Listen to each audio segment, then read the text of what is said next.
Today's episode is sponsored by Amy Berrickman, founder of Indigo Junction Sewing Patterns and Books.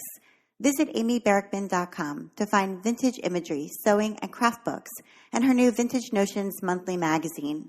Issues 1 and 2 are now available for purchase individually and coming soon as a monthly subscription. Check it out at amyberrickman.com.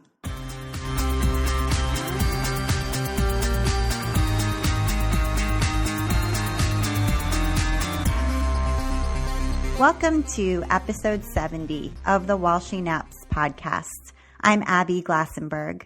Today, we're talking about online learning with my guest, Linda Permann. Linda Permann is the sewing and quilting acquisitions editor for Craftsy.com, an online education and retail destination for makers. She's also a crochet designer, instructor of 3 Craftsy classes, and the author of 3 books, including Crochet Adorned and Little Crochet. She began her career in craft as an editor for Joanne magazine and was the founding craft and decorating editor of Adorn magazine. She enjoys working with designers and teachers to create great content that empowers people to make. In her spare time, she sews, crochets, knits, quilts, and embroiders. She's never met a craft she didn't like. Linda Permann, welcome. Thank you. It's wonderful to have you, and I'm excited to hear more about the inner workings of Craftsy. So you are the acquisitions editor for the sewing and embroidery categories at Craftsy, and I wondered if you might just start by telling us what that job really entails. Sure. So as the acquisitions editor, I really decide what classes to make for the site, which entails simulating a lot of data to figure out what people want and also who's out there, who can teach it, who's available, and how can we make it the best class. So just figuring out for those categories and the quilting category too, what is the right mix of classes to make and who should be teaching them. Okay. And so when you say sewing entails involves quilting and sort of garment sewing. So all aspects of sewing. There's not a separate person who does quilting.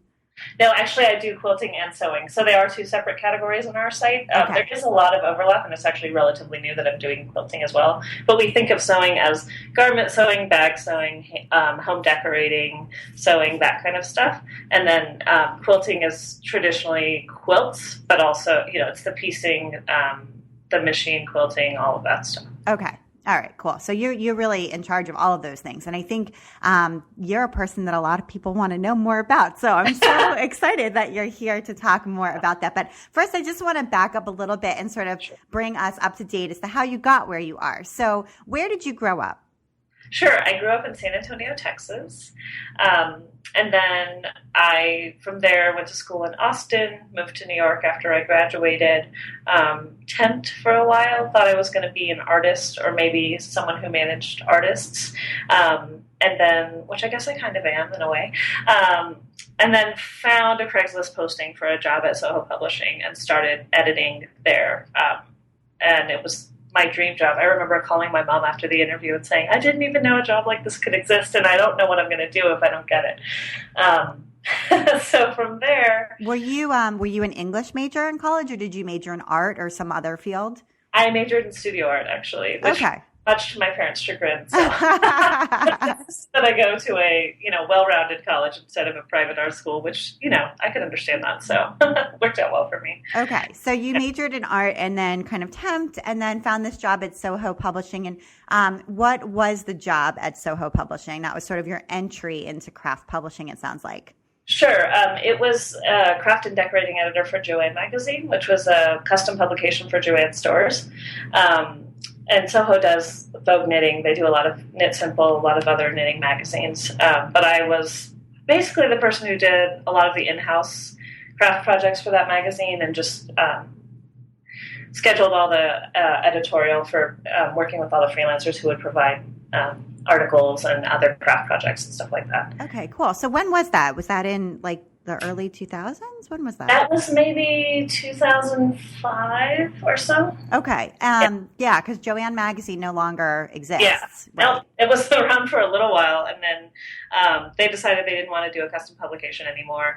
And then we kind of got this awesome opportunity of what do you guys want to do? What magazine do you want to make? And so we pitched, Christina Batch and I, she was the editor, pitched Adorn magazine, which was out for a short while. I think it was 5 or 6 issues. I have to say that when I found out that you were like the co-founder of Adorn, I was like, oh my gosh, she's my hero, because I mean, those of us who were around in kind of the craft scene, the indie craft scene back in, 2005, the early days back in the day, Adorn was like amazing. Like, it was this small magazine. It was not like a full-size magazine. And it was like, it would feature indie crafters. Like, I remember Lisa Congdon was in there, and it was like this, it was awesome. Like, it was the one magazine that you'd go to Joann's and be like, yes, I'm buying this one. I'm so happy people know it, because at the time it was just really before social media really took off. And so I remember writing an article for Joann called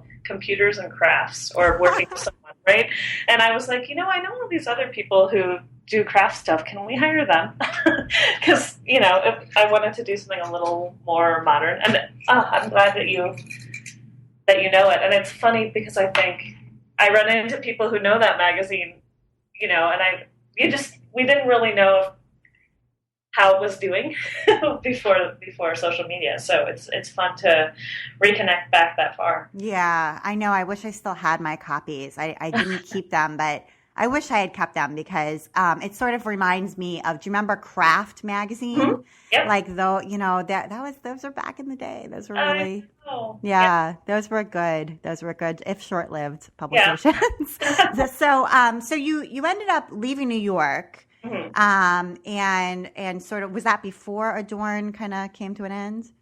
Yeah, so I was kind of ready to get out of New York, and I sort of got the sense that the magazine wouldn't be around for long. And I actually met my now husband, who was living in Montana at the time, and I actually asked my friend Susan Beal how she wrote books, and if she thought I could do that. And I decided I was going to move to Montana and write a craft book. So I did. Nice. So I moved out there because he was finishing school, and then wrote some craft books. And you love to crochet. I feel like, although you're very crafty in lots of different areas, I feel like crochet is kind of your first love, or your main thing. It's what I'm personally known for, I guess. Yeah. Yeah, or what you're known for. Yeah. And you started this blog, Linda Made. Was that it, like around the time you moved out of New York? Yep, it was, when I left, I thought, well, I should start a blog now. I don't know. It's so funny. I feel like the world has changed so much. This is like a trip down memory lane for me. I thought I should start a blog. I could be anywhere doing this stuff.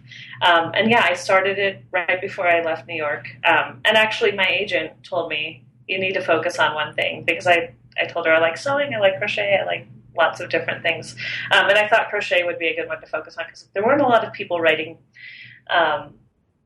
very stylish crochet patterns back then. So I really wanted to pursue that at the time. Okay, cool. So you started this blog, moved to a new home, and you're like, I'm going to move to Montana and write a craft book. But really, really, that doesn't just happen. So No. were there? Did you get an agent first, or like what were the steps? And your books, by the way, we should mention, are Crochet Adorned, which came out, was it Potter Crafts? Yeah, Potter Crafts in 2009, and then Little Crochet in 2011. So how did those big giant projects actually come to be? Yeah, so I actually met with my friend Susan Beal's agent, Stacey Glick, and I met with her before I left New York, because I guess I just thought, like, okay, I'll just do all this while I'm still here in the city, and it's easy. And then, because I worked with people who were all over, I thought I could be anywhere. So I met with her, developed a concept. Actually, in my head, it was like Crochet Loves Sewing. That's the book I wanted to write. But I did... And Crochet Adorned kind of is that. It's all embellishments that you can add, kind of in the spirit of what Adorn was with her projects. So it's like crochet embellishments you can add to your sewing project. So like edgings on pillowcases, for example, or something like that. Yep, stuff like that, or add to ready-made garments so you don't have to sew yourself, that kind of thing. And it's like flowers, edgings, all those things. Right. So I met with Stacey before I left, and then I worked on a book proposal once I got to Montana. So sort of did some working local, worked at the dean's office, worked at the art store, that kind of thing, while I was writing the book. Right. Okay, great. So you had those successes. And then kind of this company, this online learning company, which sort of the parent company is Simpose. Right. Before it even had the name Craftsy, it sounds like you started filming a class with them. So how did you first, what was the first time you heard about Craftsy? Yeah, so I got an email from Emily Lawrence, who is our head of content and education now, and I actually kind of ignored it.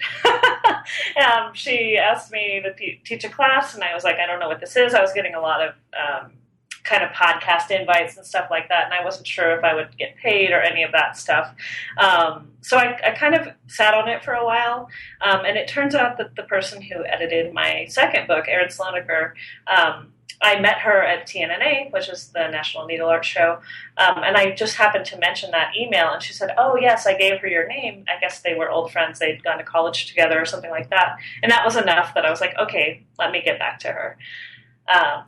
So I got back to Emily, actually after talking to Stephanie Jappel, who I knew had filmed a class, and kind of figured out what was next with this, because at that time I didn't even really have a concept of what online education looked like or was. Yeah, I mean, I don't think anybody did. I mean, this is back in, 2011, early 2011, I think.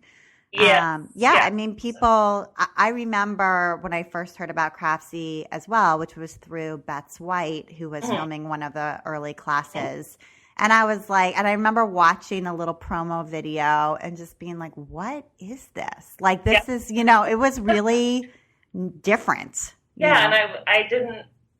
I mean, even when I was filming the class, Craftsy didn't exist yet, and they'd shown me the Simpose platform, but they would say this or say that, and I was trying to visualize, what does that mean? I'm not really sure. I can't quite tell how teaching this class is even going to go, It was really interesting. Okay, so Emily reached out to you and said, you know how to crochet, you've got these books, you might be a good fit to teach a class for this new company. And so did you then fly out to Denver and get started? Yep. So we worked a little bit ahead of time figuring out what to teach and all of that. But yes, then they flew me out to Denver and I taught 2 classes back to back, crafty crochet embellishments, and then a learn to crochet baby cardigan class, which is called Beyond Rectangles. The idea being that you're going beyond rectangles with your crochet. Yes, and then I came out to Denver to film the class, and then they edited it and turned it around and put it on the site, and that was that. And by then, by the time they came out, Craftsy was called Craftsy. Is that? I think mine actually came out. I know Simpose was still around. I can't remember if Craftsy was out just yet, and maybe it was on both sites. Okay. I remember talking to the designer about their new logo while I was filming, so it may have been around just when the class came out, but it wasn't. Not everything had migrated over yet. Okay, and you have a newer class that came out in 2014, Professional Finishing for Perfect Crochet, and so. Tell me some of the differences that strike you from filming those early classes before Craftsy existed, basically, to filming, fairly recently and kind of more of the modern setup. So what changed? Let's see. I mean, actually, compared to even from that class to now, we've done a lot differently. I mean, I think the biggest thing is there's a lot of work in pre-production. We do a lot of work with our instructors before they get here to really develop the class so that we know what's going to be in it, how long the lessons are going to be, what the samples look like. When I first came out, it was a lot of trust, and I was like, I've never been on camera before. I sure hope I can do this. Now we do a lot more work with our instructors ahead of time. So, and the other huge difference, of course, is knowing what to expect. The first time I came out, I was completely nervous and didn't really know how it was going to go. And then you have a much better sense once you've done it once or twice. Just how to prepare for that. But I'd say the big thing we do that's different is we do a ton of prep work before the instructor gets here, so that when they get here to film, all they have to worry about is performing, and not like, oh, did I prepare that sample? Or, ooh, I really should have had, a swatch here to demonstrate on. We try to figure all that out ahead of time. Okay. So how many classes does Craftsy make, like, in a year? I don't know if you break it down by quarters or like by year. Like, I don't know how you break it down, but like on average, how many are you making in a set time period? So we do kind of break it down by quarter, and it fluctuates as a business as we try to figure out what the right mix is. Let's see. Right now we have, I would say we're making something between 70 and 80 classes a quarter. It might be a little lower right now, but as an acquisitions editor, I usually have somewhere like 15 classes that I make a quarter. So, and that's a lot. I mean, I think that's a lot because it's a ton. Yeah. I mean, if you think about, like, I guess I'm sort of a little bit more familiar with like the book publishing world and kind of, how many books a particular imprint produces in like a season. And it's a lot fewer than that. Yes. Yeah. Yes, I agree. And so, I mean, a book and an online class aren't the same, but there are some similarities as far as preparation and all of that. And so, so that's a lot. I think, producing 15 a quarter, right? Okay. Yeah. It's a lot. And we have a big team. I mean, I think part of it is that we have a much bigger team that can handle that capacity. And I think as a growing business, you want to set yourself up to have an extensive catalog that, really gets holds our stake in the ground. Right. And so you said you have a pretty big team now. Do you know, like, approximately how many people work at Craftsy right now? Let's see. I think it's over 200. Okay. Yeah. Okay. So I think that's important for people to know sort of, and what is it like there? Like, just if I know you're kind of right now in like a little conference room, so that we can have some privacy, and you essentially have an open office otherwise. So what is it like? Like, what's the vibe like when you come in the morning and kind of just describe it? Like, what is it like at Craftsy? It's really nice. It's an open office, so nobody has cubicle walls or offices or anything like that. It's a really bright colored. It's modern, which I feel like it's very nice. And it's a large floor plan. I think the vibe is good. It's creative energy, but it's also a mix. I mean, there's so many people that do so many different things. There's engineers, there's our e-commerce department. So if you walk through that part of the office, you might see lots of samples and fabric, and I just want to go over there and pet what's on their desk. And then in engineering, they have a different vibe. And then we've got editors who like to work in the dark because they're looking at their screens all day. It feels like a bunch of little subcultures in this bigger office. But ultimately, I would say it's a fresh kind of creative vibe. And I one of my favorite parts about working at Craftsy really is the people are all just very sharp and very committed to what they do, and to figuring things out and learning as they go, and all of that. Okay. So I want to talk about sort of how, like, you get to choose, right? Like, you're the person who chooses. And I think, and I think that's kind of an awesome role. And I want to talk a lot about how you choose. So does sort of, it's kind of a chicken and egg question for me. Like, do you sit and say, well, this particular, English paper piecing is doing really nicely. Let's find a designer who can teach 2 more classes. Or is it the other way around? We're like, oh, this hot designer, what could she do? Like, how is there an editorial meeting that is by topic, by person, or how does this, or is it just by pitches? Like, are you looking at sales numbers and just sort of purely choosing by what sells? I mean, how does this all work? It's all of those things. Okay. It's all of those things together. I mean, we survey our customers to figure out what they're most interested in learning. Of course, you have to know the questions to ask to really be able to get data there, but we figure out who is incredibly popular, has their own reach.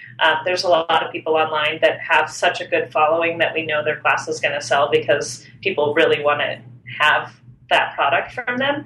I also think about what techniques people want to learn, what we don't have in the catalog, what we've done that's sold well, and how we can do it differently or add to that.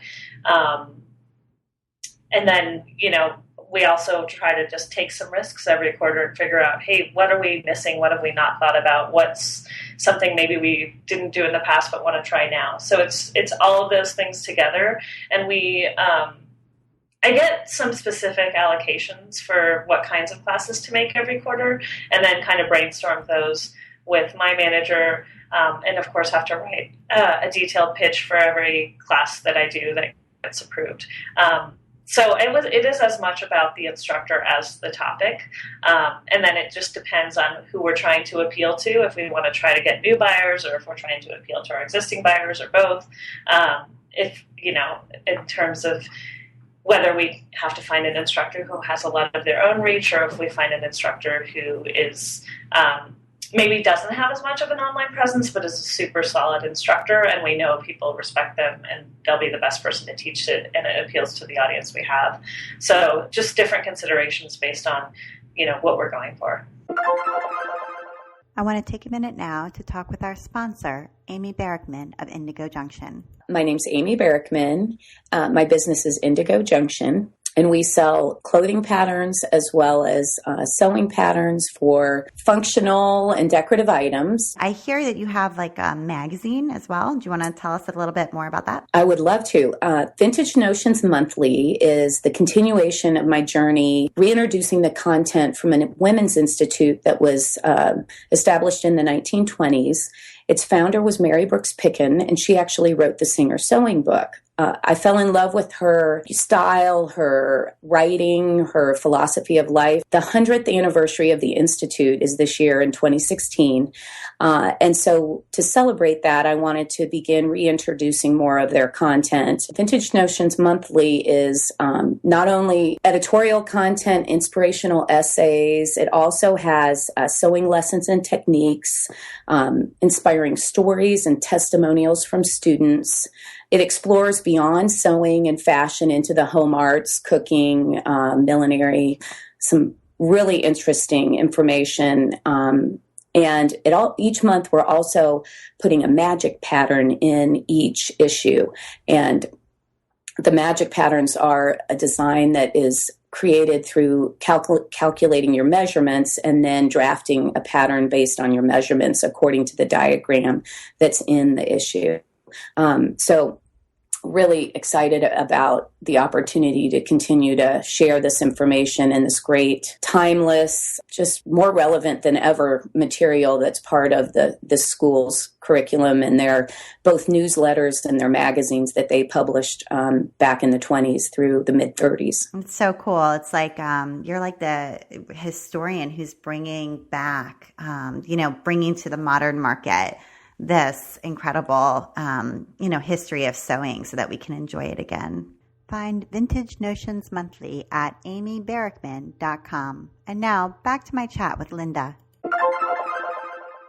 Okay, so when you said you have to write a detailed pitch for each of the classes, and that strikes me as something somewhat similar to print publishing for books, because I know that, the acquisitions editor has to write a pitch, and then they have a meeting and she or he presents the book idea, and it kind of goes through the kind of the room, and people have to decide whether the sales numbers are gonna work for that, and what the how many copies to print and all of those things. Right. So when you do kind of have a class in mind, kind of take us through what happens next. So I guess, so I have a class in mind, and I usually have a person in mind. I start by making introductions and setting up a phone call with them and figuring out, I really like to talk to people about what they like to teach, where they think their students are at, what they're well known for, and figure out how we can make something that's sort of better than either of us could do by ourselves. And then from there, I request an initial outline from them. I talk to them about, how we have right now, our classes are 6 lessons long, and each one's about 20 minutes. And can you put together a rough outline of what you would want to teach in there? And then they start working on that. I start working on the pitch. I think we're very data driven, so I have to have a lot of data surrounding why we should make this class and why I think it will be a success. I guess we luckily don't have to figure out how many to print. That's the nice thing about online video, is we can just keep selling enrollments, and that would be a whole other thing I'm glad I don't have to deal with. And then I usually talk through the outline with the instructor a couple of times to figure out, to get a sense of whether they really know the stuff and whether they can really teach it, but also to figure out if it makes sense in the order that they've pitched it, and just so that I have a good understanding of what they're teaching, so that if I get asked questions, I can explain them. And then once I have a pretty solid preliminary outline and all of my data points and my pictures that support what it's going to look like and all of that stuff, I write that up and I pitch it to our greenlighting committee. And then from there, if they accept it, then begins the content editing process with the instructor, which lasts about 8 weeks before they get here. We work with them for about 8 to 10 weeks before they get here. Yeah, that is intense pre-production. Yeah, it is. And it's definitely different. A lot of people have camera experience, but either they show up and wing it, or they have to detail every last word. And we sort of live in between those two things. We don't like to script things word for word because people just get stuck on reading and then they're not natural. But we also do want to really try to preconceive as much as we can so that we can get things turned around quickly and get them live on the site. Right. Okay. And so it is possible that a potential instructor would come up with that outline, you would do the pitch, and then it would get rejected. It is possible, but usually I try to get some soft buy-in. If I'm going to go through writing up the pitch, I usually have some buy-in before I go. But yes, it's possible they would get rejected. Right. Okay. And I do think it's important to underline that Craftsy is really data-driven. And so, as you mentioned, and so you are looking at those sales numbers and using those to determine the new content. Yes, definitely. And it's something where, sometimes I have an awesome instructor or a great concept, but I just know that I can't back it up enough to get it accepted. And so, it's a business, and I have to figure out what makes sense for us as a business.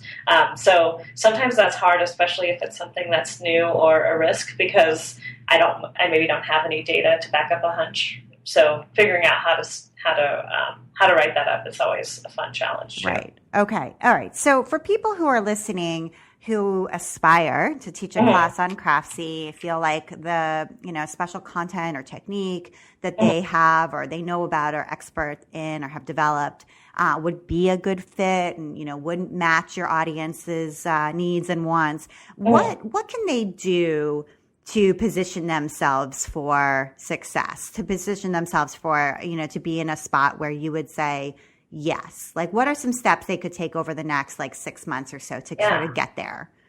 Honestly, the biggest thing that they can do is build their own online following. That is huge for us. If we know that you are going to be able to market your class to your market as well as us marketing it to our 8 million users, that's huge.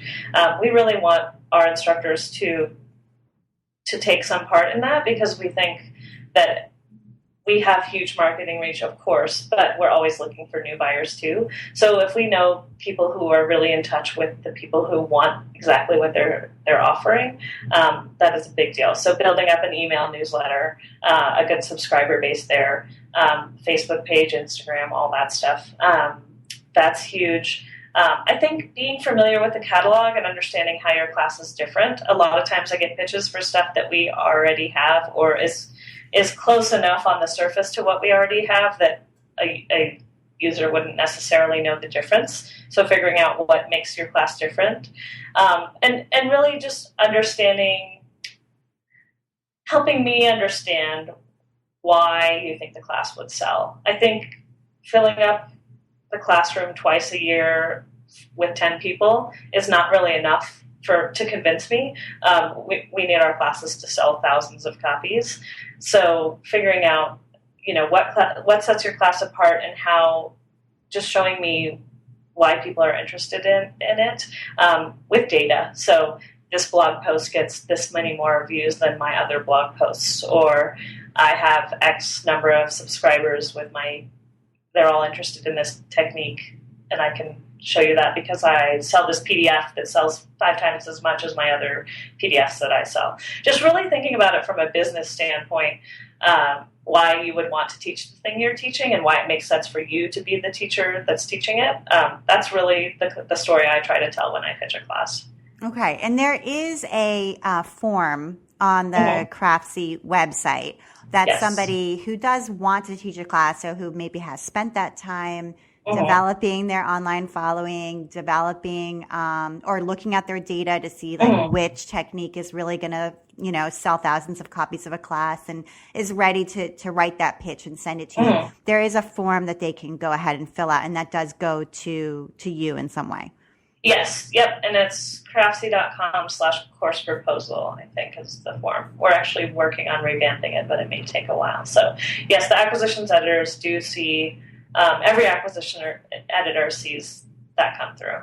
Okay. And I will link to that in the show notes so people can go and click on that. And even if you're not ready, just to see what the course proposal form looks like. Yeah. And know, okay, well, this is what they're asking for. Take some notes and then go back and start to prepare those things and get ready for that. Yes. Yeah. Okay. Yeah. I mean, I think that's important. And so, once somebody does get approved, go through this process, get approved, is that class like exclusive to Craftsy? In other words, are they able to go and teach that class at a local quilt shop after that? Or are they able to go and teach that class on another online platform or on their own, if they wanted to produce their own class? Like, what are the limitations of the class content? So we ask that they make the online version of that class exclusive to us. It does not mean that they can't teach it locally or at shows. We want people to still teach at shows and in their local shop because that's where people find them. And I liken it to your Craftsy class is your CD and your local teaching is your concert. It's funny. That's an interesting, right? I like that. Hold on. I like that analogy. So your Craftsy class is your CD, and your local in-person or your in-person teaching is your concert. And your I think, okay. So I think that's really interesting because one of the things that I hear, I talk a lot to local quilt shop owners because I write a lot of articles for different trade journals and things like that. And so one of the things I hear often from some local quilt shop owners is, Craftsy's undercutting us. Like they're taking our best instructors, putting them online. People can just get the class for $19 or whatever when it's on sale. And then they never need to come and pay to come to their local quilt shop and get that instructor, in person. And I actually think the opposite. If I hear or watch and I've watched many Craftsy classes, if I watch a Craftsy class and then I see, oh my goodness, Malka Jubrowski's coming to my local shop, I'm really more excited to see her because I'm like, I watched your Craftsy class. Right. I know you. Yeah, I feel like I know you. And even if she's teaching the same thing, just to see it in person and to be able to ask questions and have her look at my project, I think it's really cool. And so because it's kind of like if you buy a musician's CD and then they come to your local stadium, are you going to be like, well, I already have the CD, so I don't need to go? No, the opposite. And I guess we should say MP3 because okay, but you know what I mean. Like just because I have it on my phone and I can listen to it while I'm out running. Then when they come, I'm not like, whatever, I've already got the CD. I've already got the music. I don't need to go. No, it's the opposite. No, yeah. I mean, I feel like the in-person class experience is completely different than the video class experience. And the video class makes it possible for people to reach so many more people than they ever could if they were just hopping from store to store. There's just no way that we can, that you could teach the number of people you could teach in a video. But you get something completely different out of an in-person class experience. And I think people are looking for different things from those. I also think even if it's your local teacher who might, let's be honest, be just as good as someone who teaches at shows or better, maybe people are coming that Saturday because they want something to do on Saturday. Whereas if they watch the online class, they're just like, oh, I want to remember how to use my zipper foot when it's time to install a zipper, not only when I'm making this pillow on that Saturday. I just think they complement each other so well. But I do hear that feedback, and I actually got that feedback. I used to teach in a local yarn shop before I worked at Craftsy, and I kind of got that feedback from my boss too until someone came in to buy supplies and they had printed out their materials list, and then she kind of could see how it works together too. Okay. So, and that kind of brings me to this supplies question. So, Craftsy, as we said in the introduction, is also a retail destination at this point. So, it's not just an online course platform, online learning platform, but it's also a place to go and buy your yarn and your embroidery materials and your fabric and all the things that you would need for your projects, whether it's a kit or it's just sort of the retail end. Of Craftsy. So, do you want? I know that that's not really the area that you work in particular, Craftsy, but do you want to talk about how they support one another, or sort of what the decision was, if you know about sort of adding, the retail side? Yeah, I mean, I think the retail is actually still relatively new for us. A lot of people don't realize that we sell e-commerce goods on our site. I think we want to be a destination for people to make, and where you can find both the inspiration and education that you need and the supplies that you need. A lot of times I see it in my class all the time, what yarn are you using? I want that exact yarn. I don't want to make a substitute. So being able to supply them with all of the things they need is one of our goals as a company.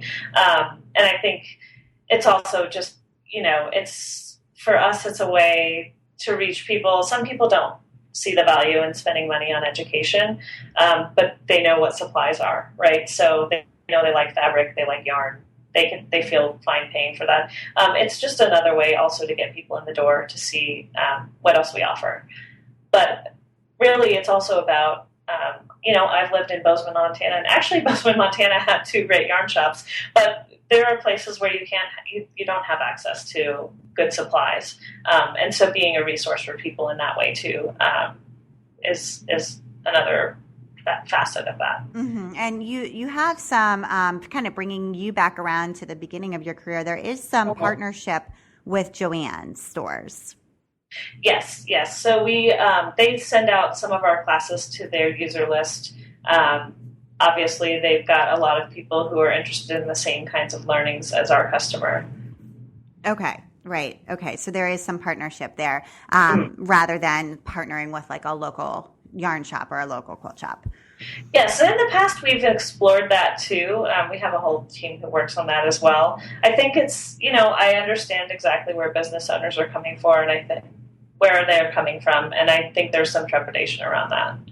Yeah. Okay. Yeah. I mean, I think there is too, and it's not necessarily settled yet exactly how that all works, but but I thought I would bring it up. So tell me what classes are selling amazing right now. Like what's doing really, like what's hot? So one that I'm super proud of is actually our class with Linda Lee called Solo Fitting, From Measurements to Muslin. And it's a fitting class. Fitting is always popular. But it's really about, if you don't have a fitting partner, how do you measure yourself? So that one has been doing really well. I love that one because Linda is one of my favorite instructors, and we've actually worked on several classes with her. And this one is, I think, her 8th class, and it's really just killing it. Let's see. And we've tried some other, actually lingerie is doing really well. You might see this elsewhere in the sewing world. But we have a couple of bra classes with Beverly Johnson, the Fairy Bra Mother. Those have done really well.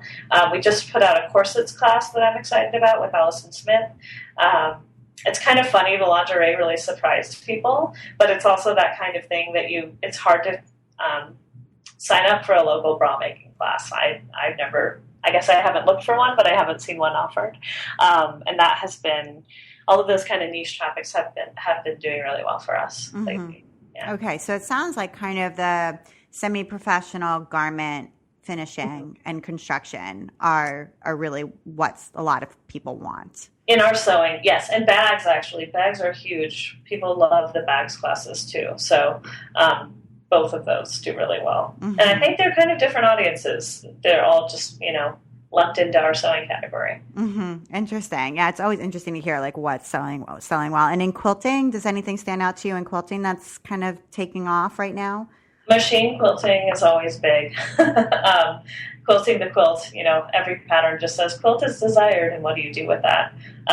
Those classes always tend to do well. I'm not sure, I just took over the quilting category not that long ago, so I don't have a huge grasp on it yet. Right. Okay. So that's, I think that's still helpful for people. And we skipped one little step, which was how you went from being a Craftsy instructor to working at Craftsy. So do you want to just take us back to what happened in the in-between? Yeah. So I came and filmed my class, and then, I got along with everybody. I loved it. It was actually just a wonderful experience. And I remember my life has kind of gone this way. I remember standing on the corner waiting for the makeup artist to pick me up and thinking, I could live in Denver. I could move here. And I think there were 12 people working at Craftsy at that time, and I don't even think they were all full-time. But I filmed my class, and then I kind of said, I could do freelance. I could write trailers. I could do whatever, let me know. I'm happy to help in some way if I can. And I did a little bit of freelance stuff here and there. And then at some point when they were looking to expand, Emily reached out to me and asked if I would be interested in moving to Denver. And at the time I had just moved back to Texas and had some family reasons for having moved back. And I said, oh, thank you. That's nice, but no thanks. I just moved and I'm going to stay here. And then she reached out to me again at the same time as another company reached out to me. And I remember calling my now husband and saying, I don't have to apply for these jobs, right? I'm doing fine as a freelancer. And he was like, you don't have to, but you wouldn't have called me if you weren't interested. And I was like, oh, you're right.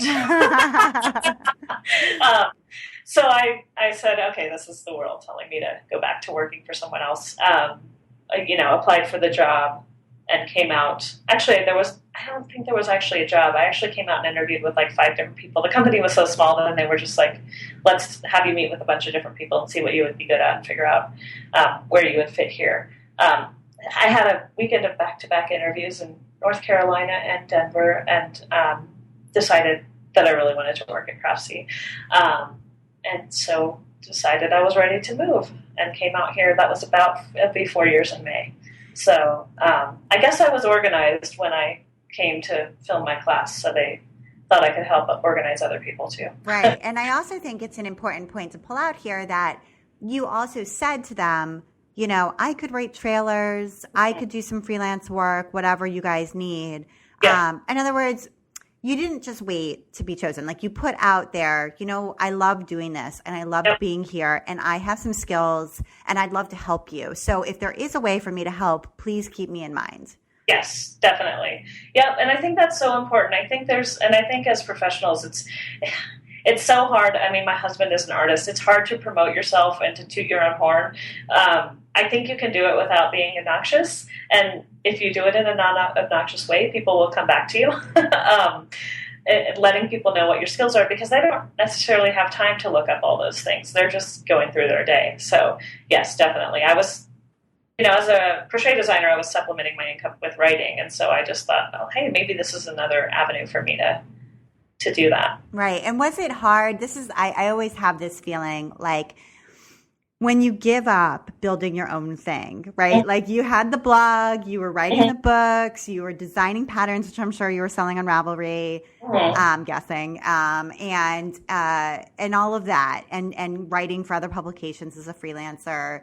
You had these Craftsy classes, that's bringing in some income, and so you're like building to be Linda. And then you take a job and it's not that you're no longer Linda, clearly you're still Linda, but you're now like part of Craftsy's empire. Like you're building for Craftsy and it builds you as well. Obviously it's still your resume and your work experience, but you're building somebody else's business. And so was that at all hard? I feel like that would just be so hard for me to, sometimes I get these ideas and I'm like, oh gosh, could I do that?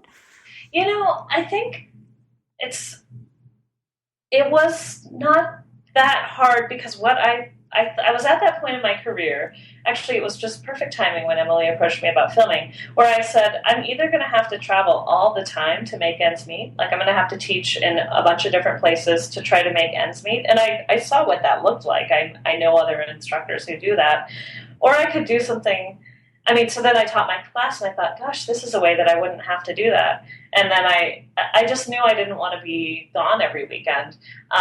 And so for me, the opportunity to help other women, mostly women, we totally hire men too, but I love that we do this with a lot of women, have that was so awesome to me. I love that. So it wasn't that hard. I mean, I was sort of terrified about going back to work in an office, but this is the sort of office I would want to work in, a creative office. And also I had interviewed at 2 different places. The other place was great too, but much more corporate. And it's like, I didn't really want to go back to that. But Craftsy was so small at the time that it didn't feel, it didn't feel too much like not being me. I felt like I could really be myself at work, and that was what was the most important to me. Right. And so since then, you've had a baby. Congratulations. You have a baby girl named Juniper. And so how is that, like, leaving and coming back? Was that hard? That's a little harder. I bet. But it's funny, when I started writing books, I thought, wanting to have a family it's something I've always wanted. And when I started writing books, I thought, well, I'll test this out. I was helping my sister with her son, and I thought I can write a book and help with Teague. And then I kind of realized, no, I really can't. This is a complete full-time job with my nephew. And so somewhere in the back of my mind, I knew if I wanted to have kids that I'd probably have to go back to work.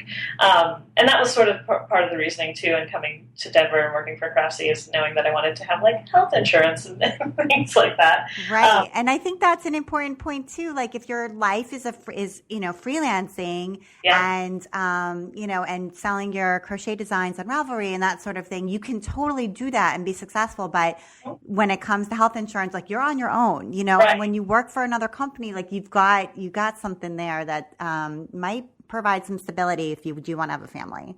Right, definitely. And we've come a long way as a country, hooray. But yeah, it's, I think unless you've got a partner who can provide those things for you, it's really, really hard to make it. And I knew that was, that's sort of the same story when I decided I wanted to major in art. My mom was like, "You're insane." It's been important to me my whole life to still have stability in addition to having creative freedom. I'm sort of half and half, logic and creativity. I feel like that's me.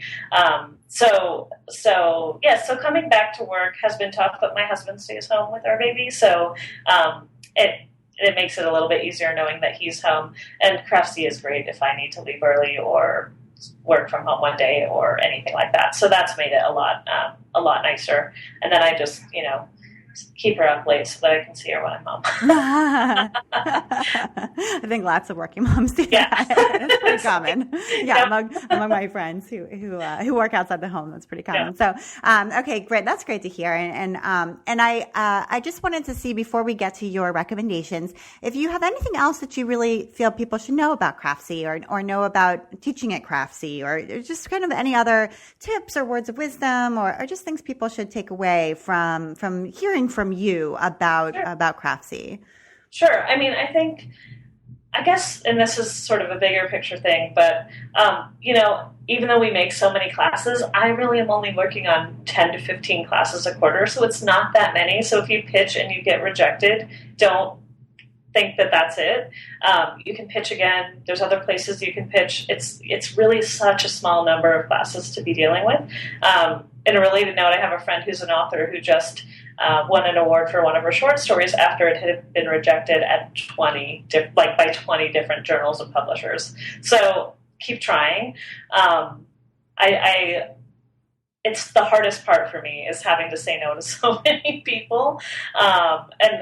We do read proposals. We do have a heart. We just can't always make the class. So I just hope people know that. I'm not personally rejecting them. Yeah. And I read that in Lila Rogers, the art agent, illustration agent, has a great book about making art that sells. And she has a section in there about submitting and resubmitting. And I remember reading it, and it said, if you've been rejected, it just might be that they already have enough classes or enough, pieces of art in the portfolio or whatever for on that particular topic or in that particular style for that season. And so it may not be that yours is just a no. It just might be like, it's not right now. Right. And so, and when I read that, I was like, because I had just recently been rejected from something, and thought, oh, well, that's it. My relationship with them is over, And then the next day I resubmitted to that same place and got accepted. Yeah. And so I was I pitched projects to Interweave Crochet for a year, I think, before they accepted them. So, you can't, and you know what, honestly, I needed to rework some of them. I was just sending them stuff thinking like, oh, they'll just accept me. No, I needed to work on it a little bit harder and really think about it. And, I just think it's good to remember it's so hard to keep trying, but rejection, like you should be getting rejected if you're trying hard enough. Like not everyone's going to be interested in what you have, and you have to find the right fit. So and my 12-year-old daughter just submitted 2 poems to a publication. She loves to write poetry, and what we talked about yesterday when she was filling out the application was if you never submit it, it's never going to be published. Right. Yeah, so, you've already been rejected. That's right. You just took yourself out of the pool. Exactly. Yeah. And so it was fun to do that with her, and I do think it's a good lesson just in general. So good for her to learn that already. So. Yeah. She's submitting them to Stone Soup, which, if anyone's curious, is just like a magazine that publishes children's writing and illustrations. So they pay $25 if the poem gets accepted. So that's awesome. I know. Fingers crossed. Stone Soup editors pick my kids. So anyway, her poems are really good. So I hope they get chosen. So, all right, I want to go through some of your recommendations. So you have a phone case that you love, and it's the loopy phone case. So tell me why you like this one. I love it. It's a phone that has a little loop on the back that you can wind your finger through so that you can hold it. It's great for taking selfies. It's great if you're carrying a baby upstairs and you don't have an extra hand. And in our office, I run from meeting room to meeting room. So actually it's sort of like carrying your phone without carrying your phone, and you're not worried you're going to drop it. So Facebook advertising totally got me, and I love this thing. So nice. Yeah. And does it help, like, if you don't have a pocket? Because I often find myself with, like, no pockets. Like, I'm wearing leggings, and then I'm so frustrated. I think what happened is when I became a mom, I became a legging wearer, and there's no pockets. Exactly. You can loop it. I mean, you can loop it and have the phone facing you, like, if you want to take a selfie, but you can also just loop it and have it behind your hand so that if you've got a bunch of stuff that you're carrying, then you're carrying it as well. And it's kind of grippy. It's like one of those, do you remember those popular, like, Live Strong bracelets? Oh, yeah. It's out of that, the loop. So it's really grippy. Right. And it's kind of awesome. So my phone lives in an OtterBox, which is this like massive phone case that's made of like steel and rubber, and is like it makes the super slim, like beautiful design of an iPhone into this like horrendous it's like a tank, but that's just because I have 3 kids, and so I had enough broken iPhones that I was like, I don't care. So it basically doesn't fit in my pocket anymore because it's so huge. But you know what? It hasn't broken. So yeah, that's good. That's all good. I recommend my OtterBox. Okay, and then you also wanted to recommend just this idea of a daily practice, and especially in motherhood. Yes. One of my favorite things about my job is actually working with the instructors. And one of the things, I was talking to one of my instructors the other day about sewing and making some stuff for my daughter. And she was like, Linda, if you don't sew all the time, you're never going to be really good at it. It's fine. Like, you can make your stuff, but like the only way to really get good at it, which I know, but it's always good to hear, is to do it a lot. And actually very early on, we used to do these Q&A style trailers with instructors, and I remember asking Linda Lee about how she got all this sewing done with a child, and she said, you're going to look over your threshold at your sewing machine and go, oh, I don't have time for that today. And sometimes all you have time for is to wind the bobbin, but go wind the bobbin. And it's true. It's like, just do a little bit every day so that you stay in the habit. So I've really been trying to think about that. I'm working on sewing a binding on a quilt right now, actually. And so some days all I do is thread 5 needles with thread so that the next day maybe I can sew a couple of needles worth of thread. But taking that time for yourself, I think, is so important. Whether it's just the time for yourself or trying to hone your craft, I think as moms especially, it's just so important to keep doing those things. Yeah, and you feel better. Yeah, exactly. And that fight actually just getting started, then you're like, oh, I've stayed up an hour too late. But it's just like exercise, you've just got to put your shoes on and lace them up sometimes. Taking the time to practice, by the time I get to the end of my quilt binding, my stitches will be so much nicer than when I started out. And if I did it every day, then it'd always look a much better. So That's great advice. Yeah. Thank you for that. Sure. And the third recommendation is the Craftsy app. Yes. So I just love our app, and I don't know that everyone knows about it. I've actually been watching our classes on my phone as I sew on the quilt binding. It's just a really fun way to take Craftsy with you. And you can actually download lessons. Like if you're going on a plane, you can download a few lessons to watch on the plane, even if you're away from Wi-Fi, which to me is just awesome, and not have to be at your computer. I mean, I don't think anyone's at their computer anymore, but you can take it on your phone. You can have it next to your sewing machine so that you can really just watch the technique you need right before you do it, which I love. So on the Craftsy app, all the classes that you've bought in your library are available. Is that right? Yes. And then also the free classes? Yes. I mean, I think you have to enroll in them, but you would be able to find them and enroll in them in the app. Yes. Okay. And can you buy new classes within the app as well? You can, but we prefer you to do it on the website. But you totally can do it on the app as well. Okay. All right, cool. And you can, and as you said, you can download them so that if you're away from Wi-Fi, you can still tune in. So that's kind of yeah. I think a lot of people don't know that you can't download. I mean, the memory on your device would be too much, but you can kind of select a few lessons, download them ahead of time, and then when you watch those, take those off, add some more. And I think down the road, that stuff's going to improve, and we'll be able to. Yeah.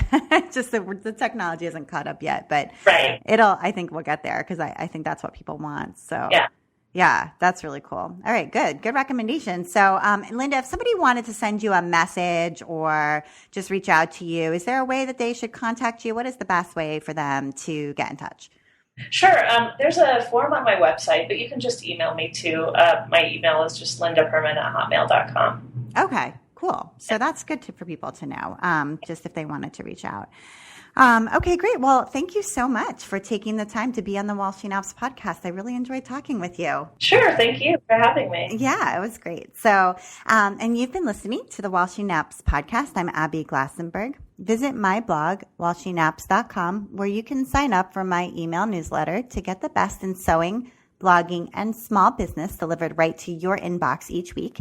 And if you enjoyed the show, tell a friend about it. Today's episode was sponsored by Amy Berrickman, founder of Indigo Junction.